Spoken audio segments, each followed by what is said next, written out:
Hello friends, അങ്ങനെ നീണ്ട 8 മാസത്തിന് ശേഷം പഠിക്കണം എന്നുള്ള ഒരു ഇത് വന്നിട്ടുണ്ട്. അപ്പോൾ SSLC ആണ്, ഫുൾ A+ വേണം എന്നൊരു ആഗ്രഹമുണ്ട്. പഠിക്കാൻ ആവശ്യം നല്ലൊരു ബാക്ക്ഗ്രൗണ്ട് അല്ലേ. അപ്പോൾ ഞാൻ ഇന്ന് നല്ലൊരു ബാക്ക്ഗ്രൗണ്ട് ഉണ്ടാക്കാൻ ഒരു വീഡിയോ ആയിട്ടാണ് വന്നിട്ടുള്ളത്. ടേബിളാണ് സ്റ്റഡി ടേബിളാക്കാൻ ഞാൻ ഉദ്ദേശിക്കുന്നത്. ഇതൊന്ന് കവർ ചെയ്യാൻ ഞാൻ ഈ തുണി എടുക്കുന്നുണ്ട്. സത്യം പറഞ്ഞാൽ ഈ ടേബിളിൻ്റെ മുകളിൽ ആദ്യം ഉണ്ടായിരുന്ന തുണി തന്നെയാണിത്. ഞാൻ വെറുതെ ഷോയ്ക്ക് ഒന്നും കൂടി എടുത്തിട്ടെന്നുള്ളൂ. അതൊക്കെ പോട്ടെ. പിന്നെ ഞാനൊരു 4 മോട്ടിവേഷൻ വേർഡ്സ് ഇവിടെ എഴുതിയിട്ടുണ്ട് പേപ്പറിൽ. നമുക്കിതൊന്ന് അലങ്കാരപ്പെടുത്താം. പിന്നെ ഞാനൊരു വയലറ്റ് ഷെയ്ഡ് എടുത്ത്, അതാണെങ്കിൽ തെളിയണില്ല.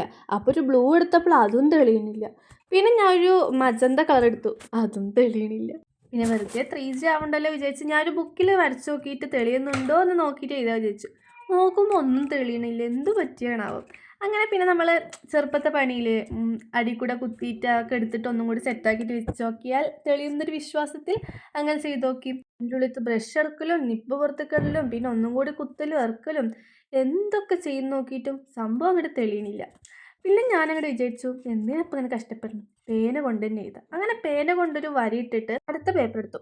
ഈ ഒരു ഭാഗത്താട്ടോ ഞാൻ സെറ്റ് ചെയ്യാൻ ഉദ്ദേശിക്കുന്നത്. അതിനാവശ്യമായ സാമഗ്രികളൊക്കെ എടുത്തിട്ട് ഞാനത് സെറ്റ് ചെയ്യാൻ തുടങ്ങി. കാണാൻ വലിയ സുഖമൊന്നുമില്ലെങ്കിലും എനിക്കൊക്കെ അത്യാവശ്യം ഇത് മതിയായിരുന്നു. കുറച്ചും കൂടി വലുതായിട്ട് വേണം സ്റ്റിക്കി നോട്ടൊക്കെ വാങ്ങിച്ച് സെറ്റാക്കാൻ. ഞാൻ യെസ്റ്റർഡേയും ടുമോറോ ഒക്കെ വിട്ടിട്ടുണ്ടാവും എന്നുള്ളതല്ലേ, അതെൻ്റെ കസിൻ്റെ നിന്ന് ഞാൻ കോപ്പി അടിച്ചതാണ്. ഇത് ഇത്രയേ ഉള്ളൂ. പിന്നെ ടൈം ടേബിൾ എഴുതണം. പക്ഷേ എനിക്ക് ഉറപ്പാണ് ഞാൻ ടൈം ടേബിൾ എഴുതാനൊന്നും പാലിക്കില്ല.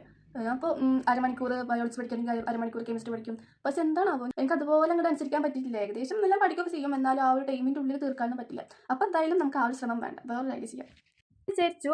നമ്മൾ ഓരോ സബ്ജക്റ്റ് എഴുതിയിട്ട് ആ സബ്ജക്റ്റിൽ എത്ര ചാപ്റ്റർ ഉണ്ട്, ഇപ്പോൾ നമ്മൾ ഒരു ദിവസം ഇത്ര ചാപ്റ്റർ പഠിക്കണോ, അപ്പോൾ അതൊന്ന് ബബിൾ ചെയ്യണ പോലെയുള്ള രീതിയിലാണ് ഞാൻ ഉദ്ദേശിച്ചിട്ടുള്ളത്.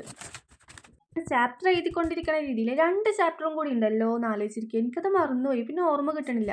പെട്ടെന്ന് മനസ്സിലായത് ഹിസ്റ്ററിയും ജോഗ്രഫിയാണ്, അത് മാത്രം വിട്ടുപോയി. അങ്ങനെ അതിൻ്റെയും കൂടി എഴുതി കഴിഞ്ഞ് ഈ സംഭവം ഫുള്ള് ഫിനിഷാക്കി. എത്ര നേരം ഇന്ന് എഴുതിയത് ഇതൊക്കെയായിരുന്നു. ചുമരിൻ്റെ ഈ ഒരു ഭാഗത്താണ് ഞാൻ ഒട്ടിക്കാൻ ഉദ്ദേശിക്കുന്നത്. സംഭവം ഒരു അൽക്കുലത്തെ പരിപാടിയാണ്. അങ്ങനെ ആദ്യം ഒന്ന് ഒട്ടിച്ചപ്പോൾ അത് തിരിച്ചെറിഞ്ഞ പോലെ തോന്നി. പിന്നെ ഞാൻ മാറ്റി ഒട്ടിച്ചു. ചാപ്റ്റർ നമ്പേഴ്സ് ശരിയല്ല, കുറച്ചിട്ട് ഞാൻ ശരിയാക്കും. പിന്നെ അത് ചെയ്യേണ്ടത് ഇപ്പോൾ മലയാളത്തിൽ ഫസ്റ്റ് പാഠം പഠിക്കുകയാണെങ്കിൽ അതിൽ ഫസ്റ്റ് എന്നുള്ളതിൽ ബബിൾ ചെയ്യും. പിന്നെ ഞാൻ ഒരു കപ്പിൽ കുറച്ച് അൽക്കുലത്തെ സാധനങ്ങളൊക്കെ വെച്ചിട്ട് ഞാൻ ഒന്ന് സെറ്റാക്കിയിട്ടുണ്ട്. അപ്പോൾ ഇതെങ്ങനെയൊക്കെയാണ് ഈ ഒരു ഭാഗം വരുന്നത്. മേലെയുള്ള സാധനം കുറച്ചു കാലം മുമ്പ് ചെയ്തതാണ്, അത് കുറച്ച് താഴെക്കെടുത്ത് വെക്കണം എന്നുണ്ട്. മോട്ടിവേഷൻ വേർഡ്സ് ഒക്കെ കണ്ടുകൊണ്ട് എൻ്റെ ആ ഒരു പഠിത്തത്തിൻ്റെ ആ ഒരു ഇത് കൂടട്ടെ എന്ന് ആഗ്രഹിച്ചുകൊണ്ട് ഞാൻ ഈ വീഡിയോ നിർത്തുന്നു. See you lighter.